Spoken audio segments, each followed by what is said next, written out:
Afinal, você é um custo ou um investimento? E seu cliente? Como ele enquadra em um desses dois contextos?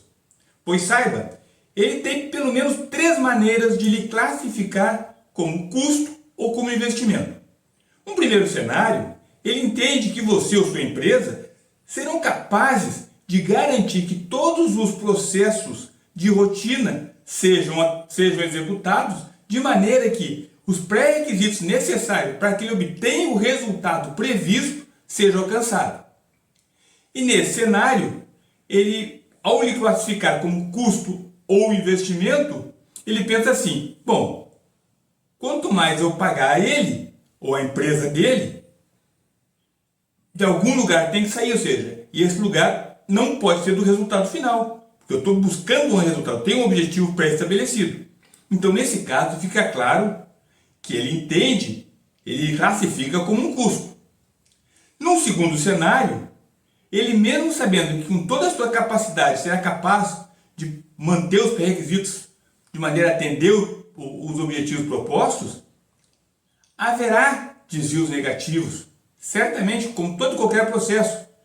Também tem desvio positivo, mas não é o comum na maior parte dos casos. Então, ele tem que garantir que você, com a sua capacidade, consiga, então, ir monitorando e agindo de acordo com cada um desses desvios, de maneira que, ao final do processo, o resultado dele se mantenha viável para o negócio.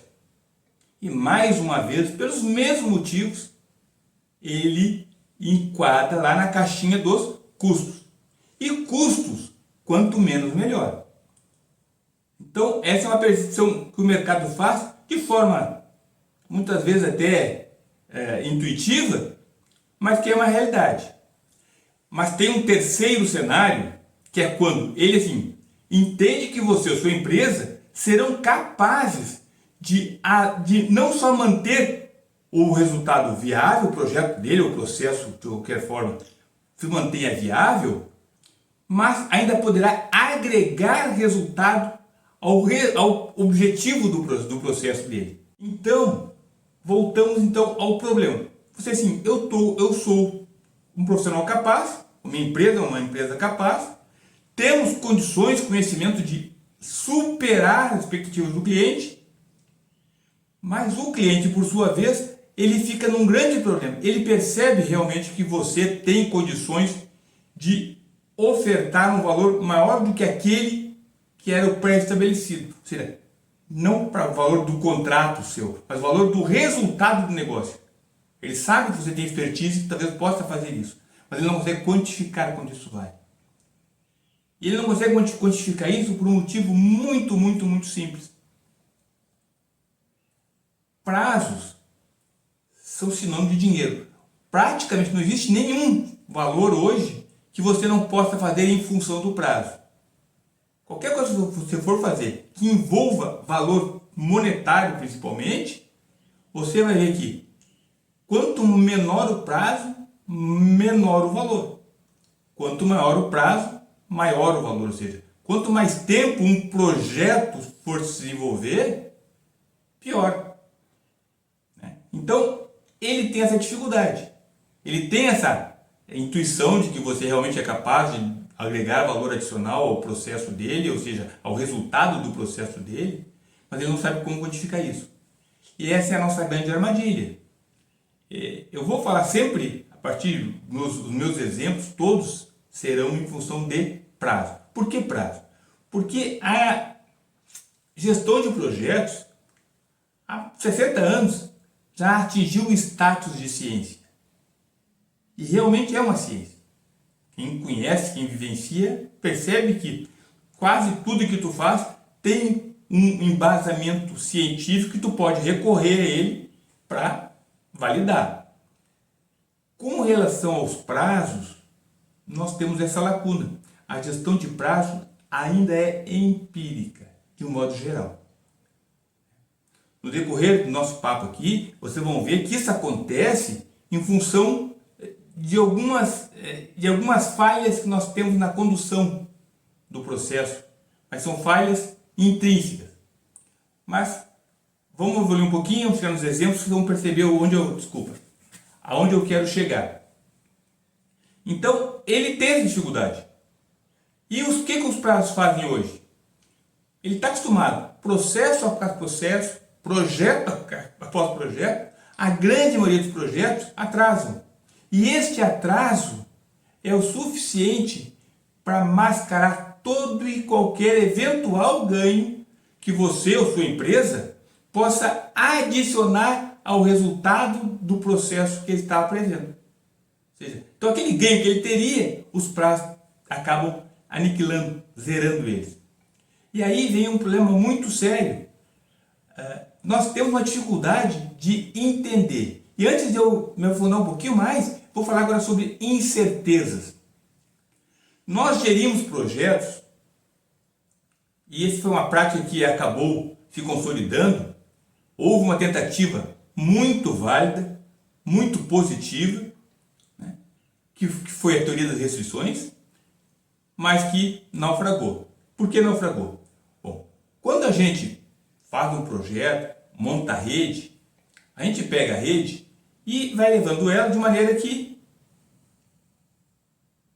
ela tenha folga zero. Bom, mas folga zero a gente sabe que é impossível. Então o que nós fazemos mesmo? A gente pega cada uma das atividades e põe sim uma margem de risco. Põe aqui, põe um pouquinho mais aqui, na uma, na outra. E aí eu vou mostrar para vocês essas duas redes, tá? Que é um primeiro exemplo. Essas duas redes, uma delas com 177 períodos e a segunda com 212 períodos, se referem a redes de um mesmo projeto. São duas redes de um mesmo projeto. A primeira, com essa folga zero literal, vamos dizer assim, e a segunda, baseado na experiência de quem conduz projetos há muito tempo, e não necessariamente da pessoa que fez o projeto, mas da comunidade de projeto como um todo, né? Quem fez o planejamento, não, a comunidade já sabe que tem desvios. Então a gente se protegeu em cada uma das atividades principais ali que constam na rede. Todas elas têm uma gordura. E com isso, a gente fica naquela percepção clara e objetiva. Na rede de 212 períodos, que a gente acaba ou comprando ou vendendo, porque ninguém é louco para comprar uma rede enxuta, folga 00 real, a gente tem convicção de que a probabilidade de cumprir o prazo na rede de 212 períodos é muito maior do que na rede de 177 períodos. Eu acho aí que qualquer criança chega nesse raciocínio. Puxa, se eu tinha 177 períodos para fazer um projeto, transformado o projeto no início de produção de um resultado, vamos dizer assim. Mas eu vou me proteger, porque eu sei que tem desvios, e vou então me comprometer com 212 períodos. Não tem como eu não ter convicção de que a minha probabilidade de cumprir o prazo em 212 períodos é muito grande. Já que eu tenho essa folga em relação aos 177 períodos. E aí começam os nossos problemas. Então a gente faz praticamente para tudo uma correlação direta. Ou seja, viu um raio, deve chover. Está ventando muito, deve bater as janelas. Ou seja, as nossas correlações são diretas porque a gente precisava, sempre a gente precisava e precisa disso. A gente precisa de reflexo rápido. Nós não temos muitas das situações que nós passamos na vida, de um modo geral, e em projetos não é nada diferente, pelo contrário, parece que é um pouquinho mais acirrado, precisam de reações rápidas. Não vamos ficar pensando uma semana, 2 dias, 3 dias, para dar uma solução de um problema que se apresentou na nossa frente. E as correlações diretas nos dão esse conforto, essa capacidade de, baseado no nosso conhecimento, na nossa experiência, ou dos pares, né? A gente consegue arranjar uma solução rápida. Só que, quando nós falamos em projetos, a gente fala em incertezas. E aí eu preciso fazer um parênteses para nós falarmos de incerteza. Quando a gente faz uma dessas duas redes, na verdade eu vou falar na segunda rede, da 212 períodos, aquelas gordurinhas que nós botamos lá, a gente colocou elas lá para nos proteger. Mas vamos parar um pouquinho. Projeto é ciência, há 60 anos. Vamos esquecer um pouquinho o prazo, que esse realmente é empírico ainda. Mas projeto é ciência. Então, o que pode nos levar a ter desvios? Os riscos. Os riscos. Realmente, existe uma série de riscos que nós vamos poder chegar lá, ver qual é a probabilidade de acontecer, qual é o impacto que, em caso dele acontecendo, ele pode vir a gerar. Então, a gente faz todo aquele plano de risco, classifica os riscos de maneira de que, ó, esse aqui eu vou mitigar, esse aqui eu vou diluir com outros parceiros aí, para que esse risco, caso ocorra, a gente consiga diluir ele e causar menos impacto em cada um. Bom, esse aqui eu tenho que atacar agora porque esse aqui a probabilidade é alta e o impacto é relevante. E tem uma série de outros riscos aqui que não apresentam grandes impactos, então vamos deixar assim, caso eles ocorram, vai monitorando, né? A gente chega que começa a ficar crítico, a gente vai lá e trata dele especificamente. Com isso e aquelas folgas que nós colocamos lá, a gente entende assim, bom, agora, pois eu já peguei todos os riscos, tratei de todos os riscos, já tenho uma resposta para praticamente todos os riscos, eu então estou tranquilo. Aquela folga que eu botei em cada um desses tramos da rede é o suficiente para que eu consiga então dar as respostas aos riscos em caso deles acontecerem. Alguns acontecerão, outros não, mas caso ele aconteça, eu tenho como dar resposta sem que eu perca o meu prazo, vamos dizer assim. E aí entram as incertezas. O que é uma incerteza? Porque a gente, quando trata de riscos, e essa é uma prática comum que eu tenho percebido nos 40 anos que eu lido com projetos, né? Eu tive a sorte de, no meu primeiro emprego, já estar envolvido com projeto. Né? De uma maneira diferente, eu era mestre de obras. Né? Depois virei técnico, depois virei engenheiro, depois virei gerente de projeto nos últimos 20 e poucos anos. Né? Vamos dizer, mas o que é incerteza? A incerteza é aquilo assim, é aquilo que acontece do nada, tu não sabe o que, não sabe o que vai acontecer, quando e nem qual é o impacto que ela vai gerar. Você pode me dizer assim, não, pode acontecer isso, pode ter aquilo. Quando a gente começa a acontecer isso e aquilo, a gente começa a ter condições de mensurar a probabilidade e o impacto. E a gente sabendo o que pode acontecer, já sabe, os impactos já tem uma noção bem fácil de fazer. A probabilidade é um pouquinho mais difícil, mas a gente já sabe. Então, não é incerteza, é um risco.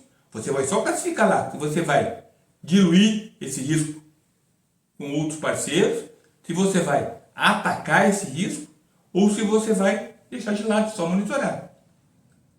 Porque a incerteza é algo que você não tem como prever, nem o potencial de ocorrência e nem o que ele pode causar.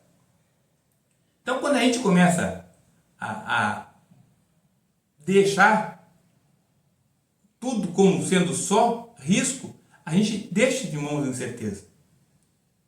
E é esse o grande problema que nós temos, na maioria dos casos, tem cometido.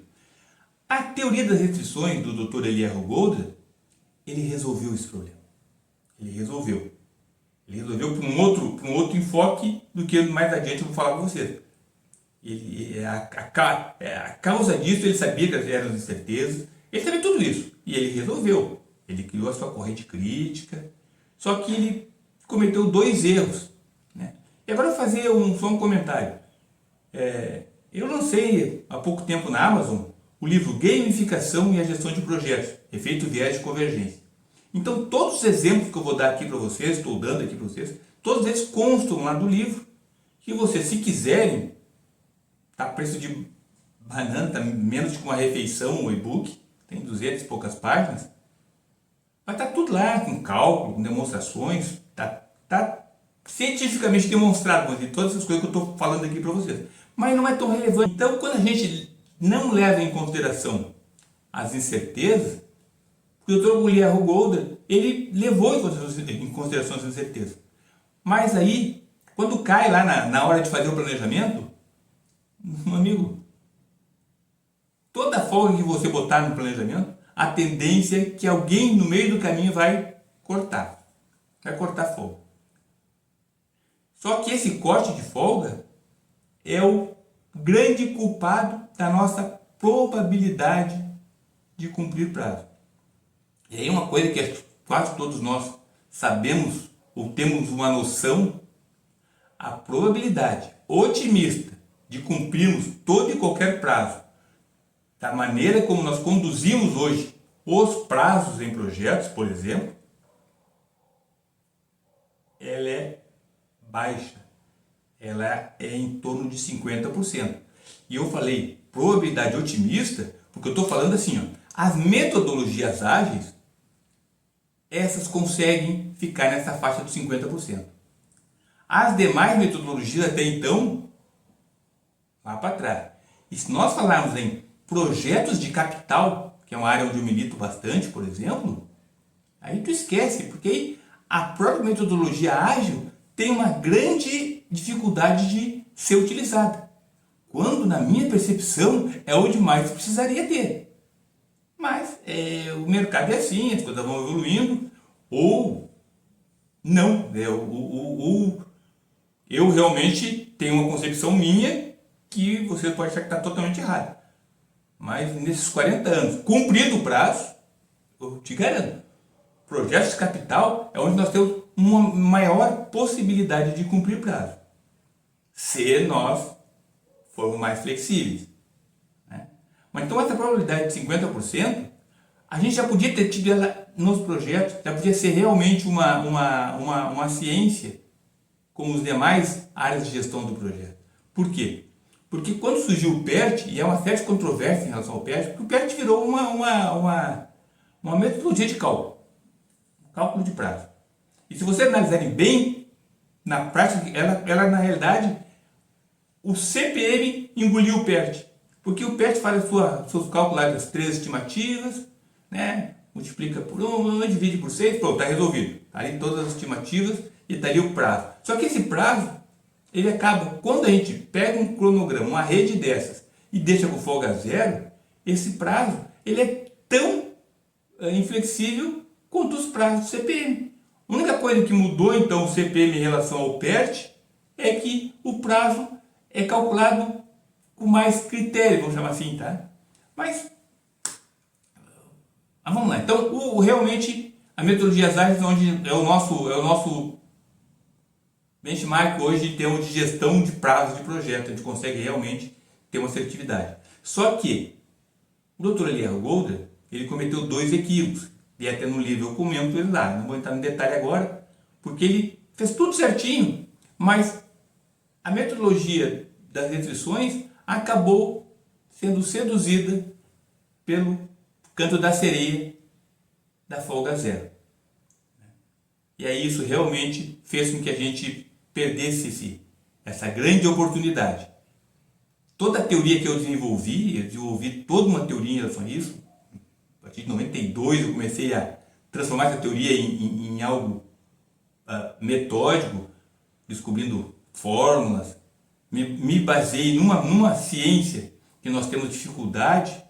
Eu às vezes ficava assim, mas como é que pode ter tanta dificuldade? Nós somos da área técnica, que é a estatística. Mas aí veio aonde eu vou chegar agora. Nós falamos lá na nossa metodologia, na nossa correlação direta, que é aquela que nos dá sobrevivência. Mas a função da gestão de projetos, talvez embora demande bastante tempo, mas a menos relevante seja manter as coisas fluindo conforme o previsto, manter as rotinas. A gente precisa cuidar disso, manter as rotinas. Mas aonde a gente precisa realmente sobreviver são nos pontos individuais, ou seja, nas ocorrências anômalas de um processo. E em projetos, elas ocorrem todos os dias. Não tem como. Como eu falei, algumas são coisas banais, algumas mais ou menos, e algumas também são relevantes. Então, esse é o nosso cuidado que nós temos que ter de atacar aquilo que é crucial. E aí a gente precisa ter uma outra abordagem. E aí eu vou explicar por que eu falei em estatística.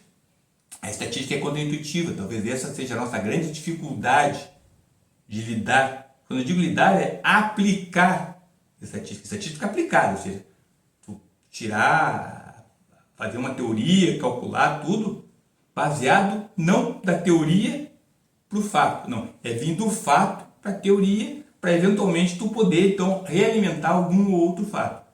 As correlações que lidam com incertezas, aquela que eu expliquei para vocês que não tem probabilidade de ocorrência, não tem impacto previsto, podemos sim calcular, tá? Que vai haver, qual é a probabilidade de haver incerteza. Isso a gente consegue calcular. Isso já tem ferramentas na bendita estatística que a gente consegue calcular isso. Mas, ok, sabe, vai ter ocorrência, olha 5, 10% que vai ter uma incerteza.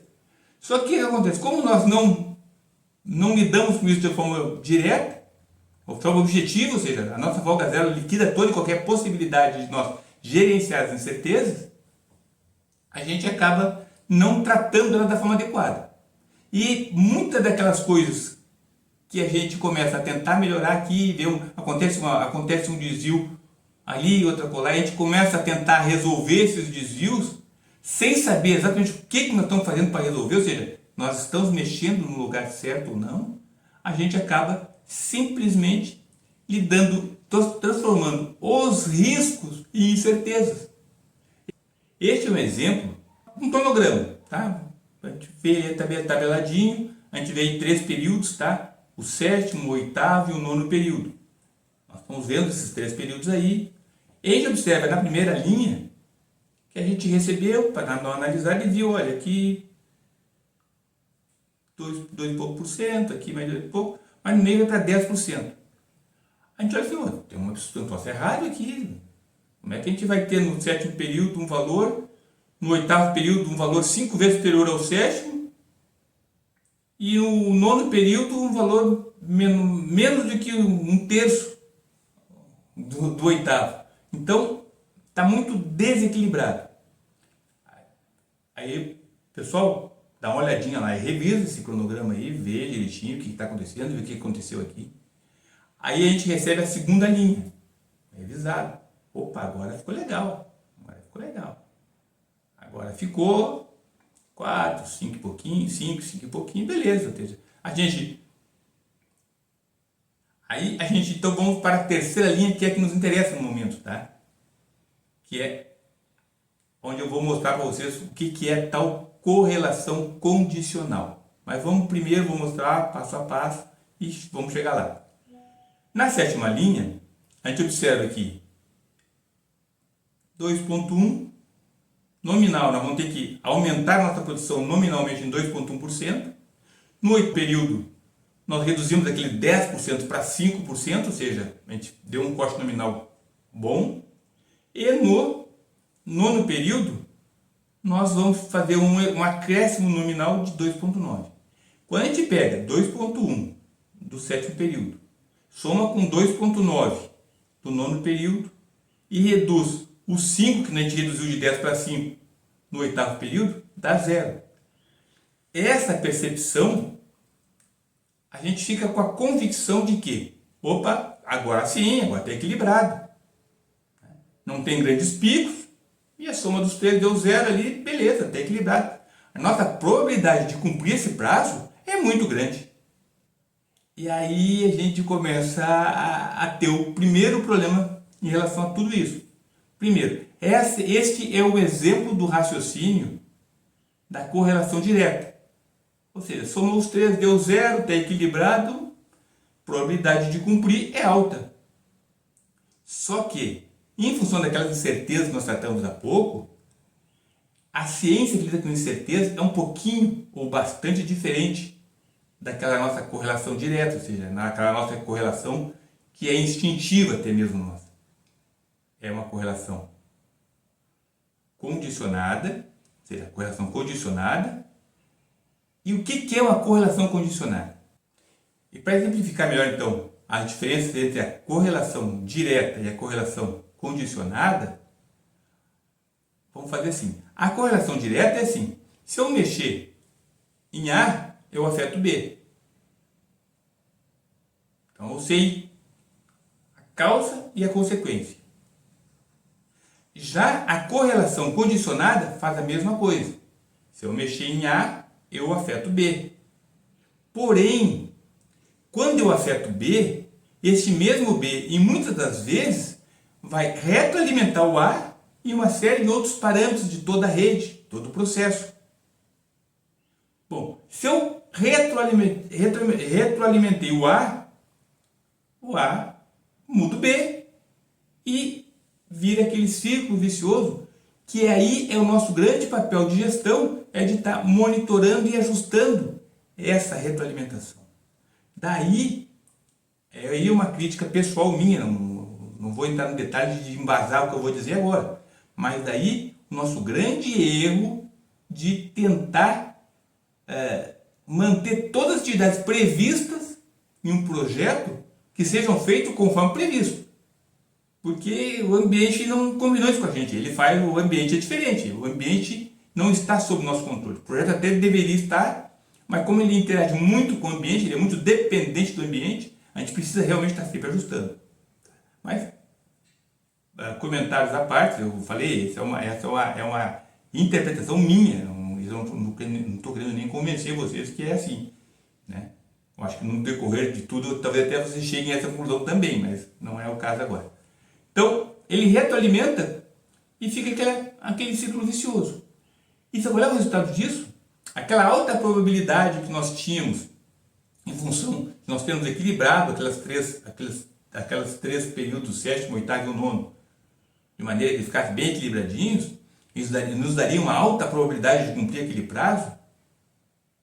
Quando a gente aplica a matemática, ele dá um valor inferior a 21%. Essa é a probabilidade de nós cumprir aquele prazo desses três períodos. Ela é inferior a 21%. Eu vou fazer um comentário com relação à matemática, tá? Eu falo matemática, pessoal, porque nesses 30 e poucos anos, toda vez, mentira, quase todas as vezes que eu tentei abordar esse assunto, falando em ciência, aplicando ciência, etc e tal,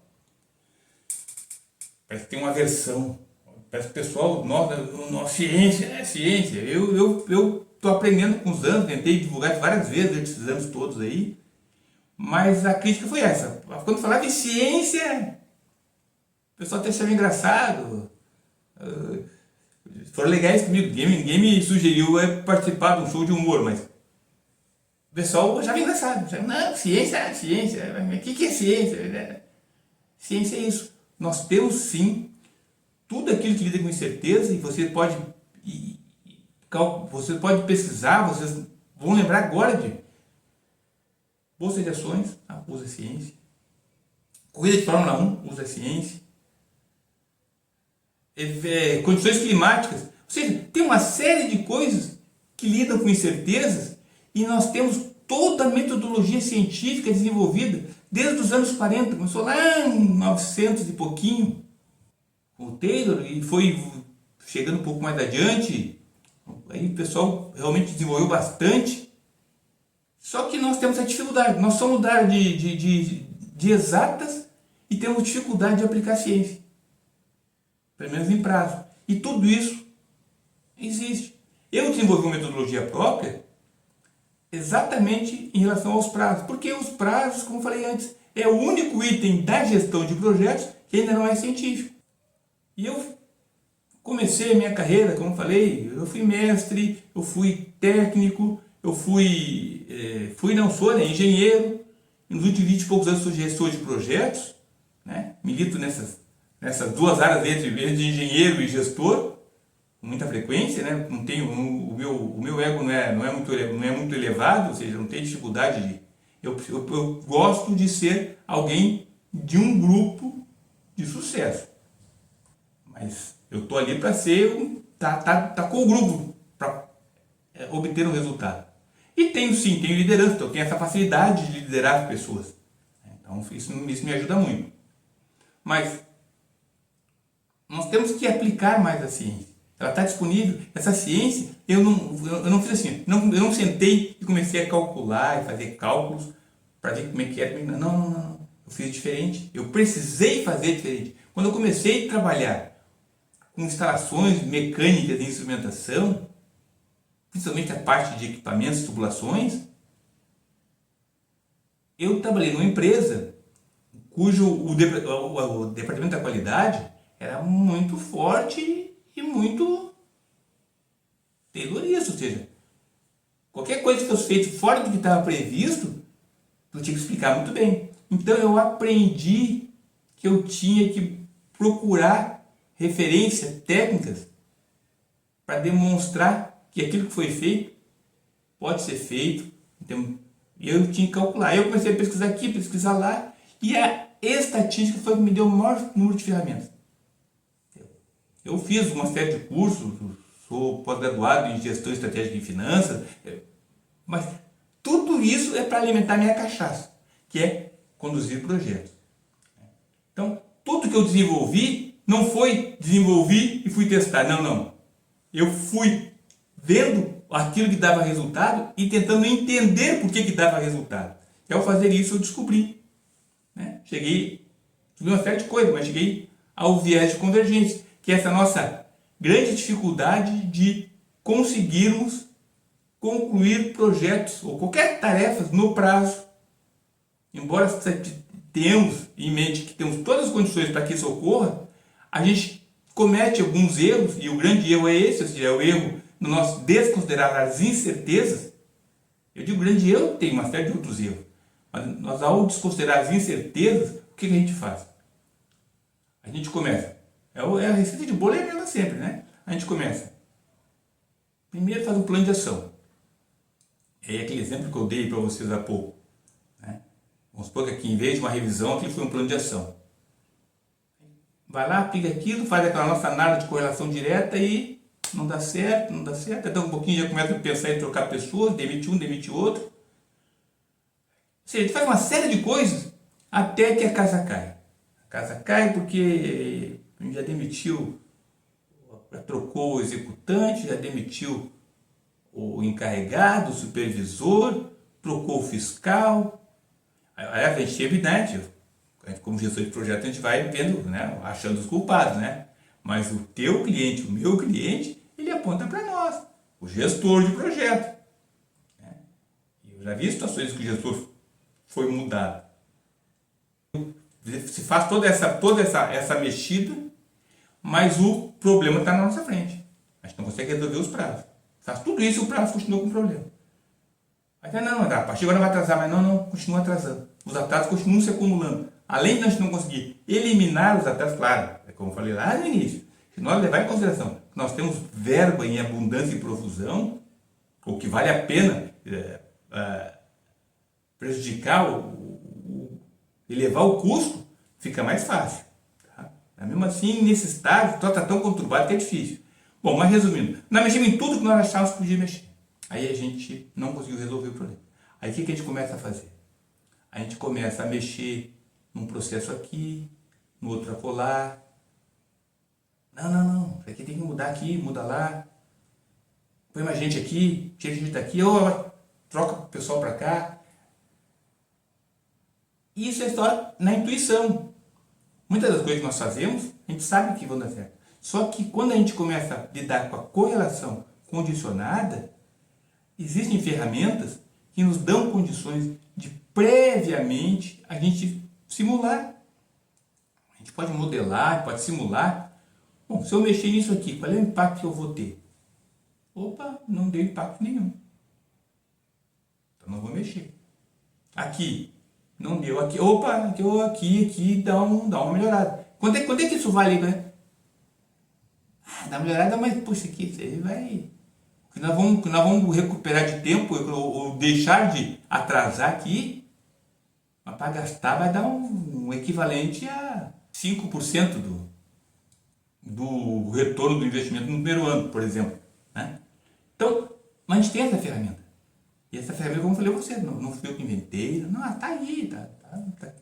Desde 1920 e poucos ela está em uso. A partir de 1900 50, 60, ela entrou na toda a qualidade, que foi que deu o boom desse troço todo assim, porque eles souberam como pegar todas essas ferramentas.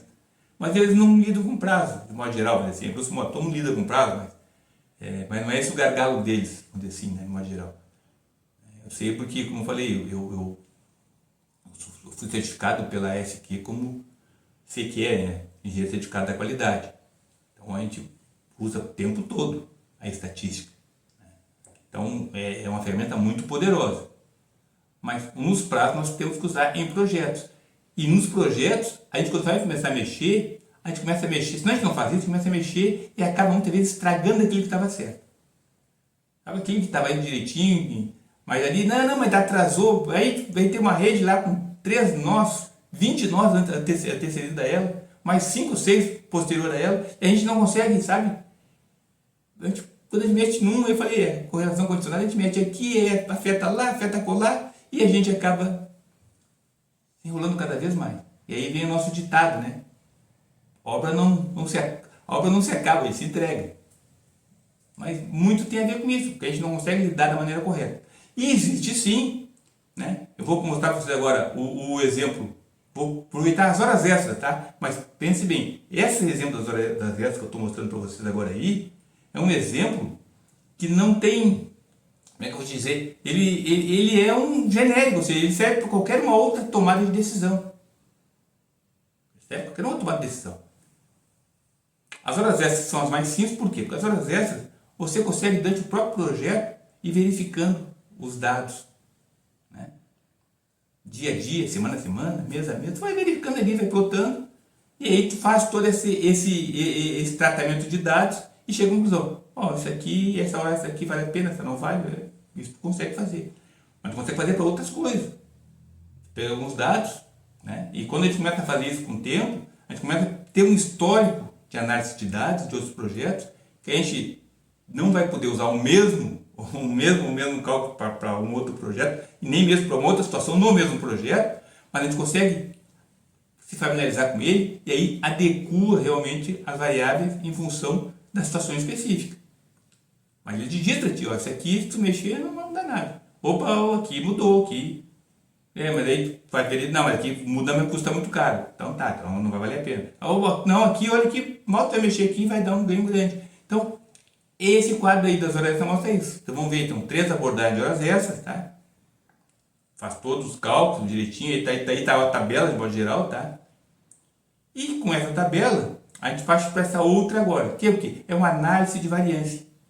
Essa análise de variância é que vai te dizer se o elemento que tu estás verificando, ele é relevante ou não. Ele faz mais do que isso, tá? Essa tabela. A tabela é bem simplesinha aí, tá? Mas aí eu não estou dizendo que você tem que aprender a fazer isso, tá? Depois eu explico até porque eu estou falando desse adendo agora. Você não tem que aprender a fazer isso.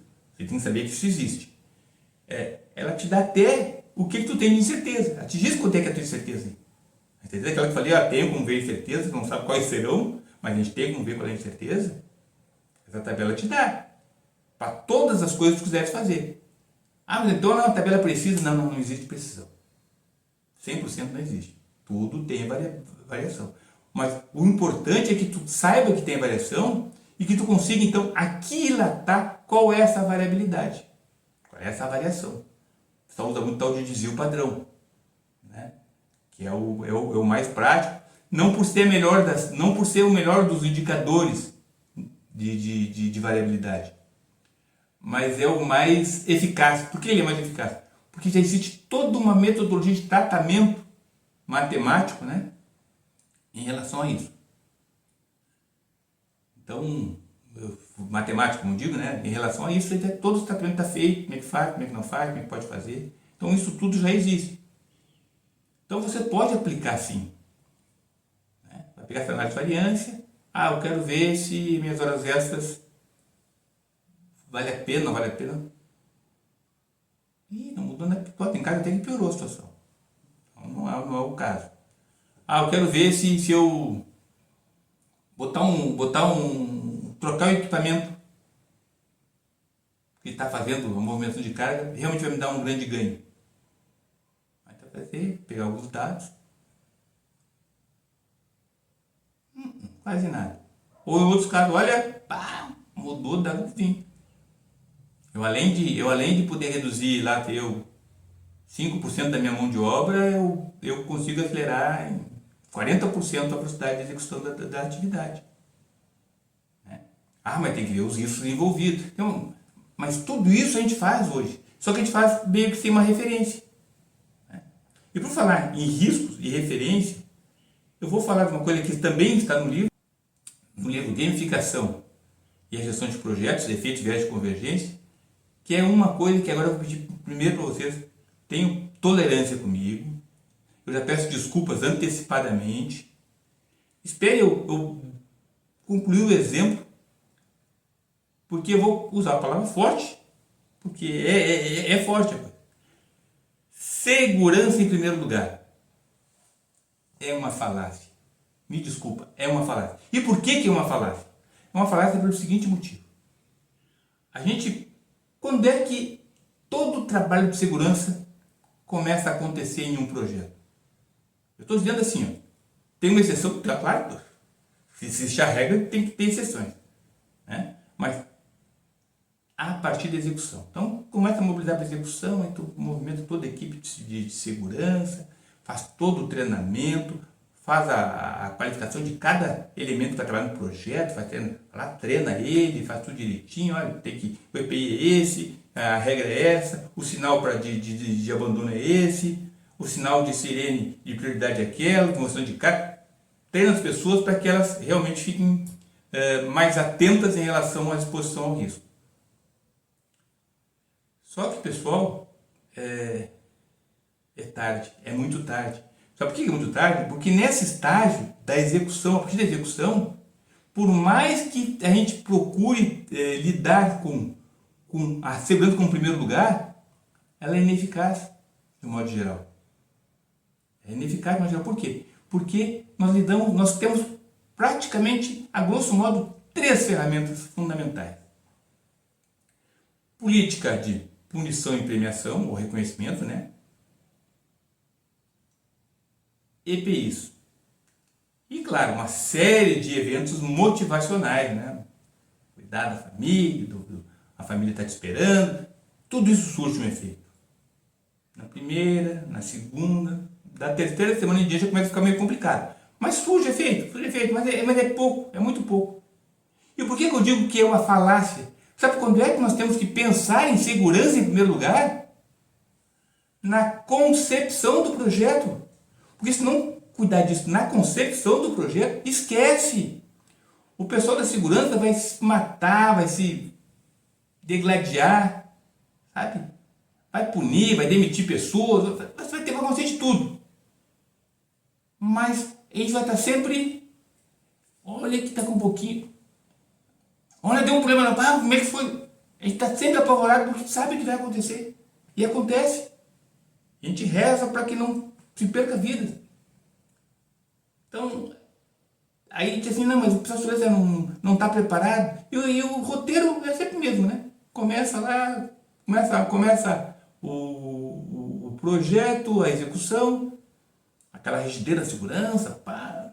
Aí daqui um pouquinho as pessoas começam meio que fazer assim, ó. Quando a coisa é pequena faz que não viu, até que dá um incidente um pouquinho mais, potencialmente mais complicado. Aí o pessoal de segurança é reconhecido de novo. Não. Aí, depois de demitir encarregado, engenheiro, sei lá quem for, começa a rolar as cabeças da própria segurança. Alguém da segurança acaba perdendo o emprego, vamos dizer assim, porque não foi eficaz, não estava lá, estava perto, ou passou por lá 10 minutos antes e não ia aconteceu depois, e a situação estava mesmo, a pessoa não viu e não fez nada. É sempre assim, é sempre assim, é muito raro esse roteiro ser diferente. Tem uma variante desse roteiro. Qual é a variante desse roteiro?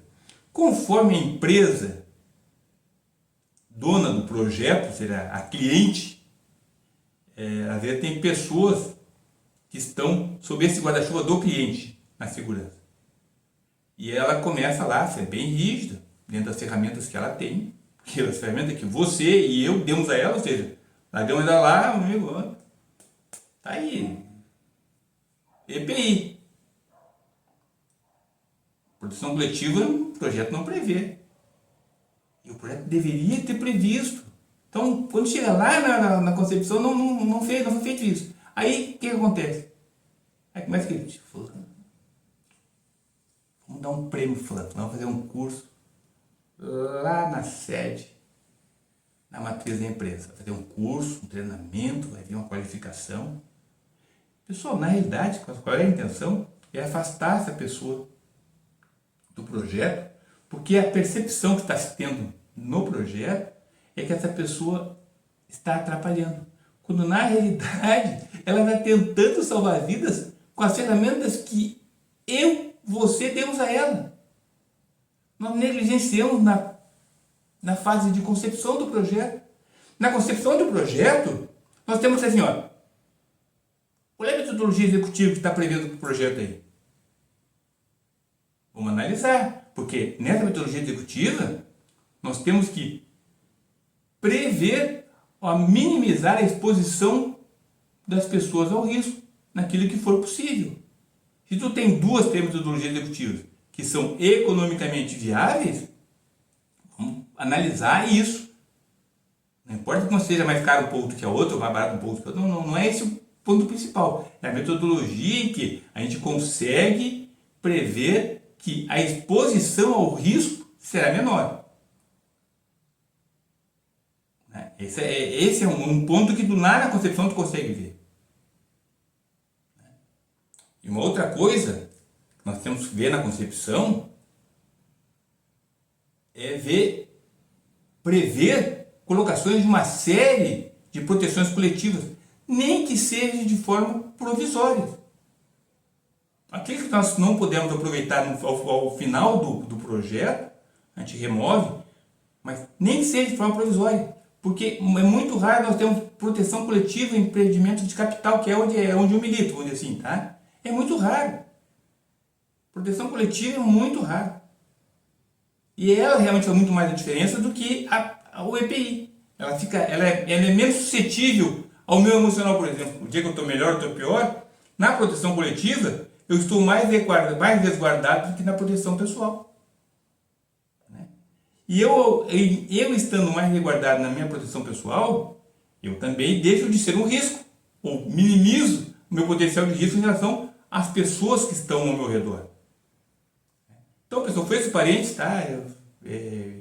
Por isso que eu entendo como uma falácia. Eu acho que nós temos que mudar isso. Confesso que nesses 40 anos, eu não me lembro, porque eu até teve casos, mas eu não me lembro de um caso que o projeto, tinha um projeto de segurança, direitinho, mas assim, ó, projeto de segurança por quem conhece o que vai ser feito. Né?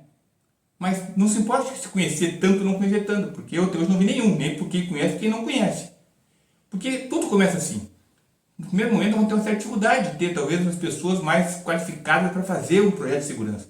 Mas faz o primeiro, faz o segundo e vão trocando. E há uma sinergia no mercado entre essas coisas.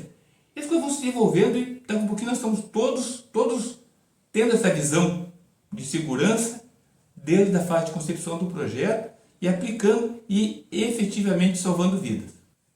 Uma outra coisa também que a gente precisa ter um pouco mais de cuidado diz respeito à comunicação. Existe um método no qual eu me baseei, que é o método Clifton, Clifton Strengths. Ele, a grosso modo, ele classifica 4 perfis de pessoas. Né? E eu puxei isso, a partir desse método dele, eu botei lá no livro também, uma tabelinha de 4 perfis de pessoas com o intuito de como comunicar a essas pessoas. Porque quem trabalha com projetos sabe que a comunicação é fundamental. Nós precisamos estar sempre sabendo ou informando qual é que é o andar do projeto, o tempo de custo, qualidade, potencial, os riscos que estão, as tendências. Então, uma série de informações que precisam estar sempre... Só que assim, vamos imaginar passar esse relatório para uma pessoa altamente avessa ao risco, uma pessoa moderada, uma outra que é arrojada. Ou seja, São pessoas de perfis diferentes que lidam no mesmo projeto, e não tem como, seja lá qual for o projeto, você vai ter esse grupo de pessoas. A gente põe um relatório padrão, bem feitinho, bem ilustrado, resumido, direitinho. Pega esse relatório e entrega para alguém que é arrojado. Entrega esse mesmo relatório para alguém que é avesso ao risco. Para um dos dois ele não serve. Pode ter certeza, para um dos dois ele não serve. E o que mais a gente vai conseguir é aumentar conflitos. Então o que eu proponho lá no livro é que nós façamos 4 tipos de relatório, com as mesmas informações. Apenas o enfoque, a abordagem seja diferente. Então, identificando quem são as pessoas que vão acessar o relatório, o perfil desse grupo de pessoas, são 4 grupos que eu elenquei lá, baseado no Clifton, a gente faz um relatório com as mesmas informações, a abordagem um pouco diferente.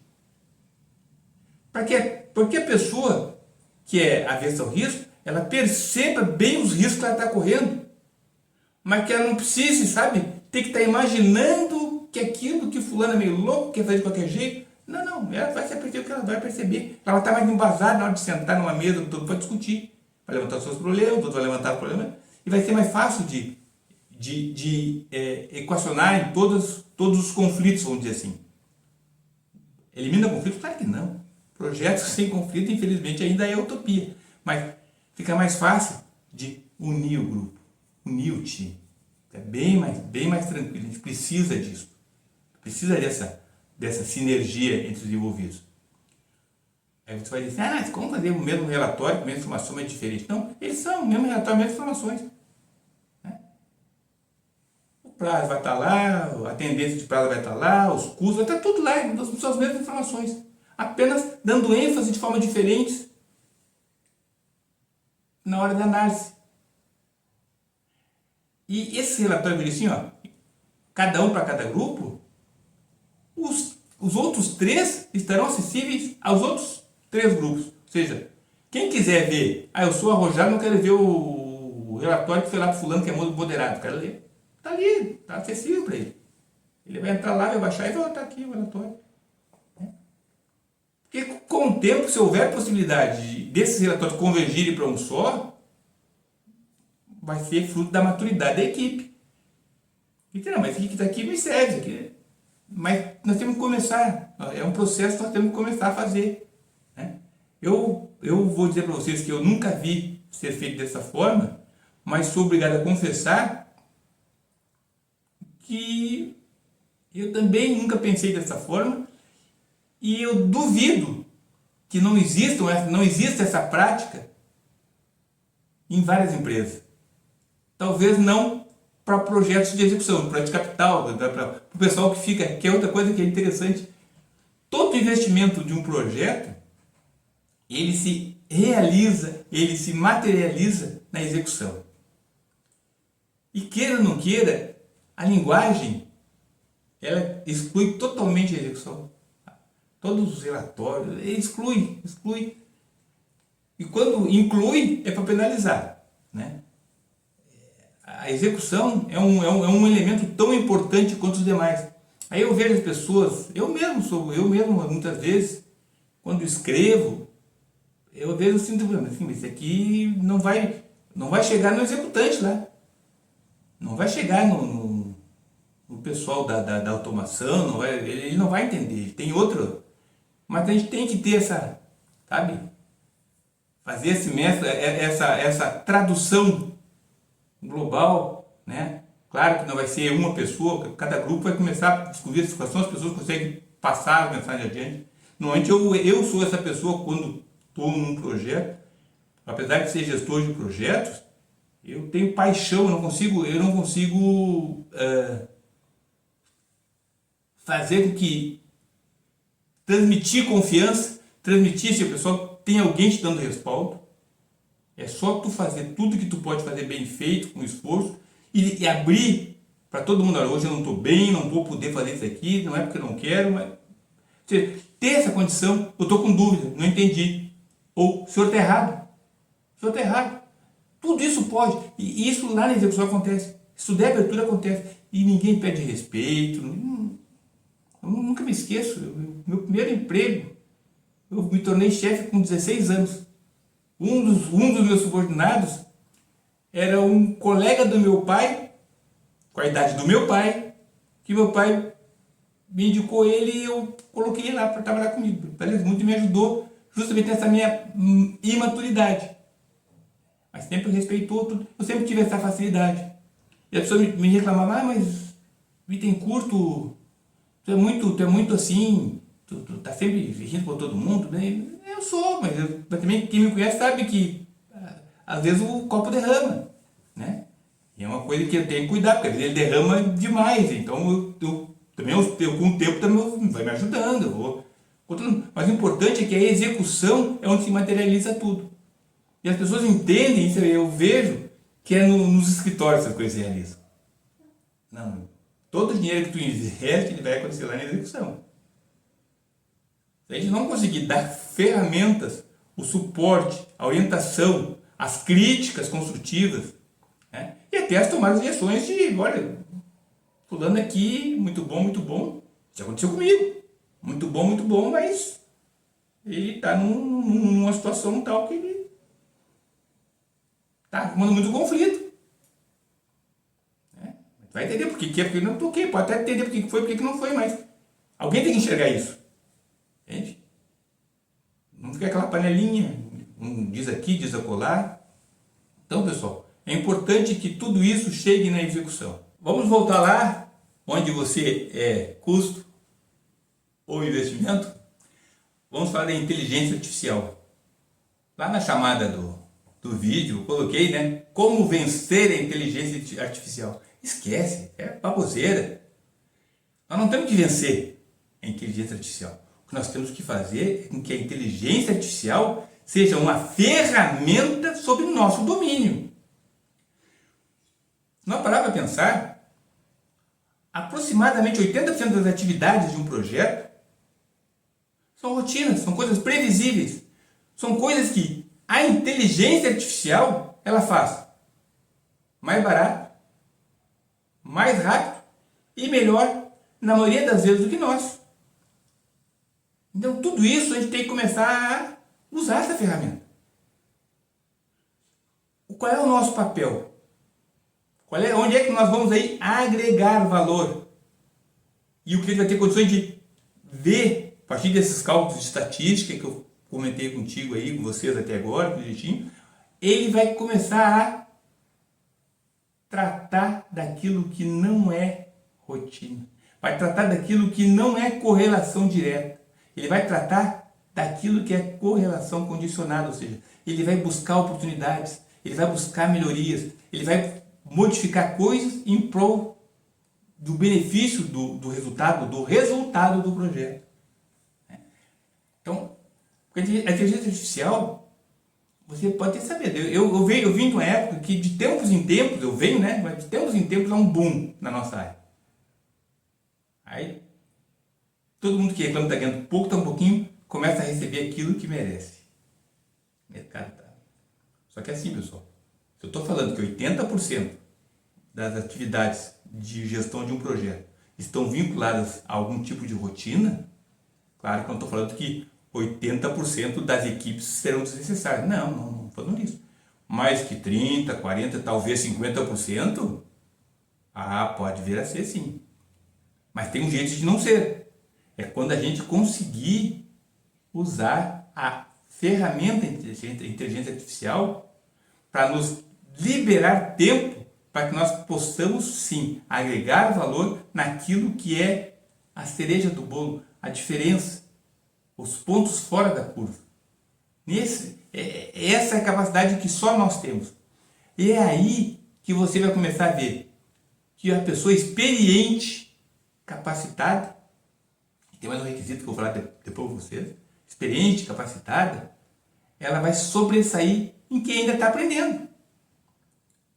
Porque eu vi numa época, nós estamos numa época até pouco tempo, está numa migração, eu acho que não começou a migração, mas já esteve numa migração, em que a gestão ela passou a ser baseada em ferramentas.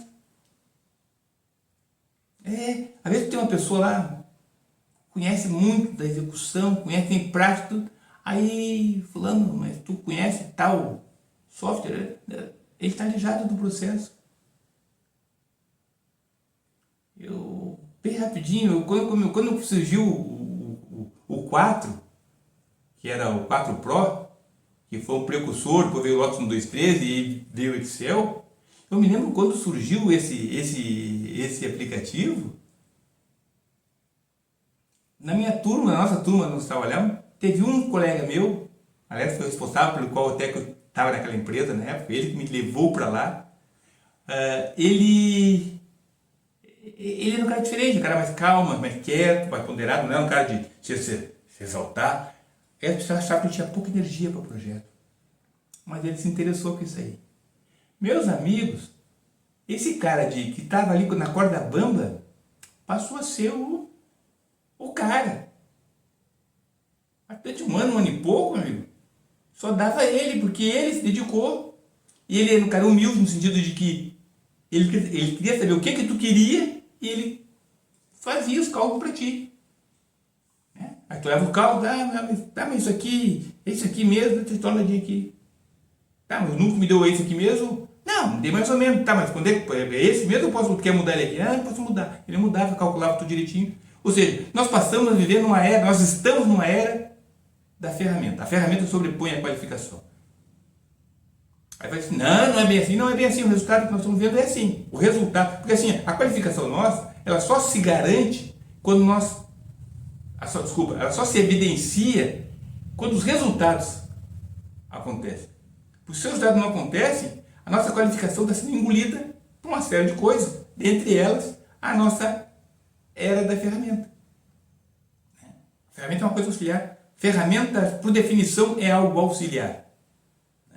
Mas no atual contexto, onde é algo...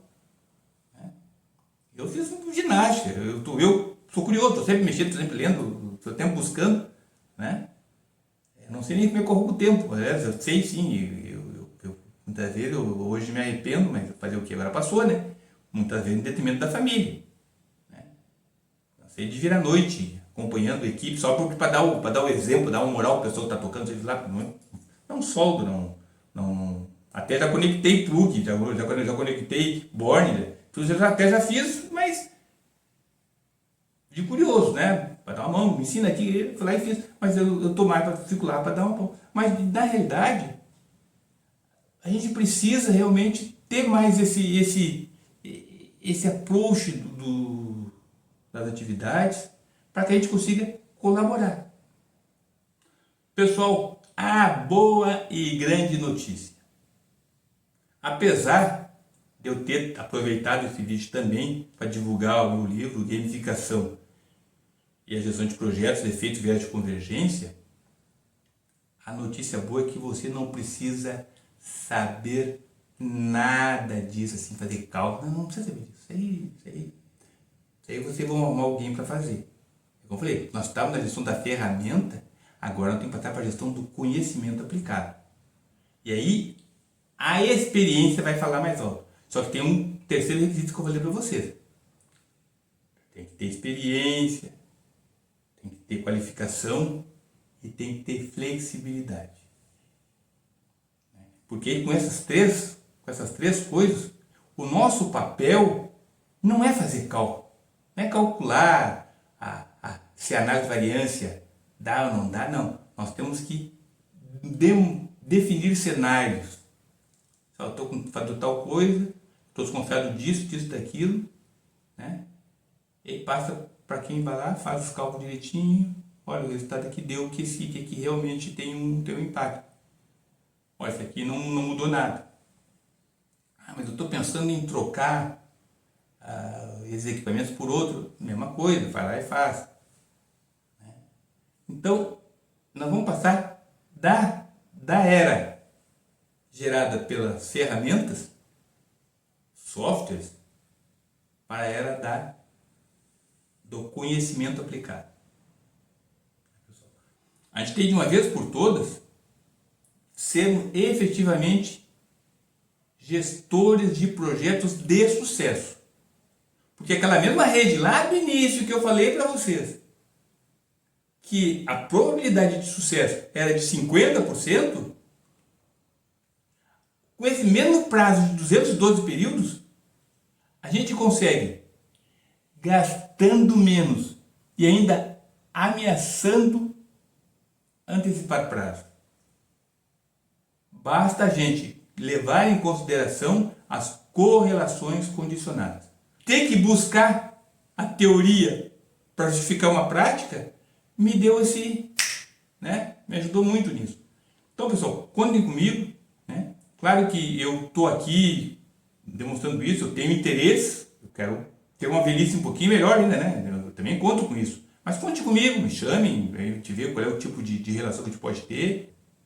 Até breve.